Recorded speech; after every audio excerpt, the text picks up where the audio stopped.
Hello friends, doctor Dipankar. এই দেখুন আমার কাছে কে আছে। তোমার নামটা কি? ও মুখে চকলেট খেতে ভালো পায় একদম, অনেকগুলো চকলেট। আমি দুটো দিয়েছি, বলছে আপনাকে 4টা দেব। ঠিক আছে, ওর নাম হলো নিকাশ দাস, 4 বছর বয়স।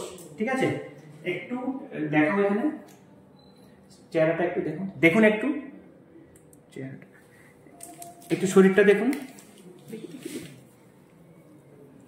হাতটা দেখুন, এরকম করো, এরকম করো, দেখুন। ঠিক আছে, হ্যাঁ, তো এটা দেখাচ্ছি। দেখুন ওর শরীরের এই যে মুখের, পেটের, হাত, স্কিন গুলো একটু ফ্যাকাশে ফ্যাকাশে ফ্যাকাশে, মানে একটু প্যালনেস আমরা যেটা বলি, ফ্যাকাশে। ও পরিষ্কার না অ্যাকচুয়ালি একদম, বাট ও ফ্যাকাশে বর্ণ। তো ওর শরীরে হিমোগ্লোবিন কম। ও গত মাসে এসেছিলেন না আমার কাছে, ফার্স্ট টাইম না, ও একটা অন্য কারণে এসেছিল। তো ওকে আমি ব্লাড টেস্ট করে, ওকে প্যালো দেখাচ্ছিল, মানে ফ্যাকাশে ফ্যাকাশে লাগছিল। তো ব্লাড টেস্ট করার পর দেখা গেছে ওর হিমোগ্লোবিন 10-এর কম। ও 4 বছর বয়স, 9.5 আছে হিমোগ্লোবিন, অনেক কম। তারপর ওকে আমি দুটো টেস্ট দিয়েছি, যেটাকে আমরা বলি এসপিএলসি টেস্ট এবং আয়রন প্রোফাইল। তারপর ওর খাওয়ার হিস্ট্রি নিয়েছি। নর্মালি ওর বাবা আমাকে বলছে ও 2 বছর হওয়ার আগে থেকে নাকি ও দুধ খেত, গরুর দুধ খেত।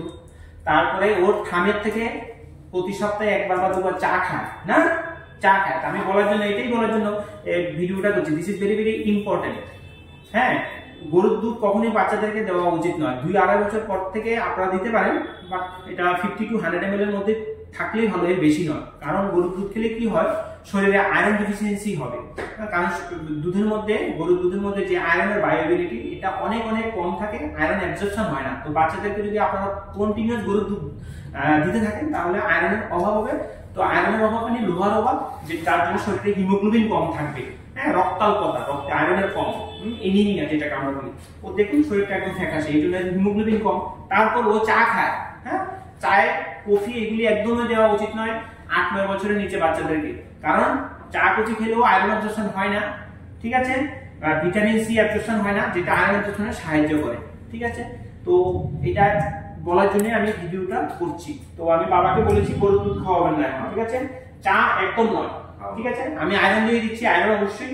আর আপনাদের বাড়িতে যে সমস্ত বাচ্চারা আছে, আমি এর আগেও অনেকগুলো ভিডিও করেছিলাম যে আয়রন জাতীয় খাওয়া 6 মাসের পর থেকে অবশ্যই দেওয়া উচিত। বাবাকে অলরেডি আমি বলে দিয়েছি আয়রন জাতীয় খাওয়া দেওয়ার জন্য।